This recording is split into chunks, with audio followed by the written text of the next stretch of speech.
and I would just run out to McDonald's or some other place, and it was just fast food all the time, or food that was bad for me. So doing this meal prep stuff has really kind of been a game changer in me losing a lot of weight. Hi, this is Jeff Marsace, the Plain English Attorney, and I'm an author, certified Medicaid planner, and an attorney with more than 25 years of experience running my own firm. You're at the #1 place to learn about not only estate and Medicaid planning, but to get business, fitness, and general life success stories. I want to help estate planners and the general public get the tools and advice they need to stay safe, plan ahead, and enjoy life.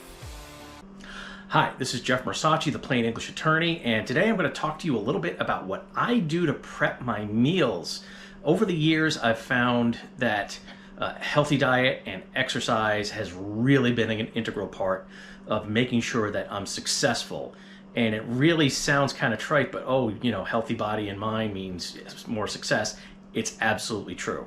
So one of the things that I've done is make sure that I create big meals, spread them out over several days, and while it kind of means I'm eating the same thing every day, I'm not really. And I'm going to show you what I do, so hopefully you can learn from what I had to stumble upon. All right, so here are the 4 things that I'm talking about when it's meal prep and what works for me. Number 1, make sure you're cooking, quote, big enough. And that means that it's going to give you several days of food, but it's not going to be that you get so bored of whatever it is that you're eating. So you're not going to cook 8 or 9 days worth. In addition to that, you don't necessarily want to cook something and then keep it around for more than a week. It'll just end up spoiling on you. All right, so I already got the pan. I got some olive oil, so I'm putting in my onions. And I also have some frozen peppers and onions. Okay, now baby broccoli florets. I got 1 bag and another bag.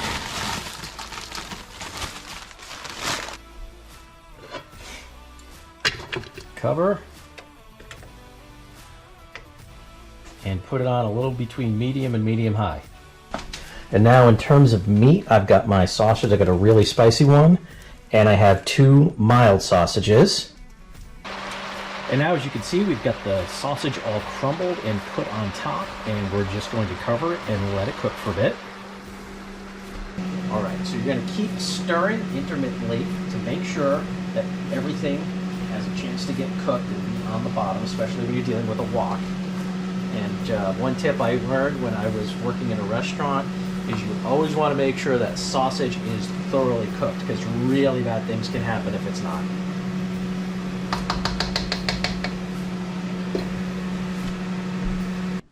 Okay, second thing is it's only going to be meat and veggies.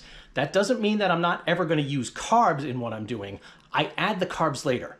And one of the things that I really like is I'll crumble up corn tortilla chips in with that mix, and that gives me my carbs. Or maybe I'll put it onto some wheat bread so it's more like a kind of sloppy Joe sandwich. All right, well, I can do that later. It's going to help with the variety if you don't put the carbs in with the meat and the veggies, and you just incorporate it into something different that you're eating later. So as I'm going through this video, let me show you some before and after pictures of what I looked like more than a year and a half ago and what I did to really kind of transform myself.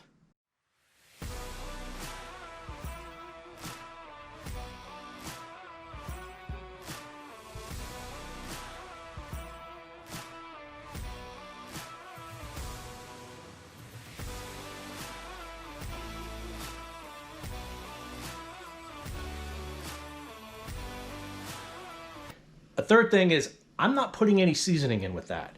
It's just the olive oil that I helped cook with, because I can always add the seasoning later. It's the same principle.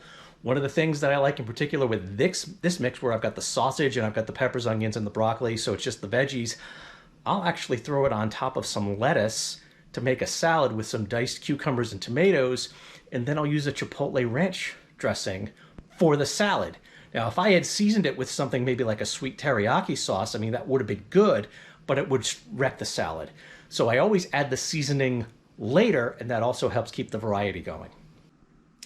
And now a fourth thing that I do with this is I always make sure that I'm doing 1 or 2 serving containers. And what I find actually works really well, I've got these kind of Chinese food containers that I got from a restaurant supply store. So that's actually good for having 1 to 2 servings. And then I can add the other things. Like one of the things that I really like to do when I'm bringing the food into work is I'll have 1 or maybe even 2 of these, and then I'll bring some burrito wraps and some of that Chipotle ranch dressing. That's fantastic. Or I'll bring in lettuce and I can make the salad right there at the office. And I always keep a couple of bowls, forks, spoons, knives, and utensils and other stuff like that so that I can actually put it into good use at the office, have a good meal, just wash everything up, and it's really quick.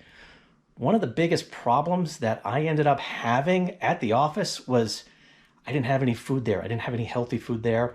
And I would just run out to McDonald's or some other place, and it was just fast food all the time or food that was bad for me. So doing this meal prep stuff has really kind of been a game changer in me losing a lot of weight and also becoming more healthy. We hope you found that information useful and easy to understand.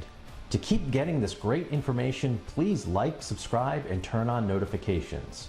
To get even more information more quickly, follow the links below to some of our free, no obligation programs.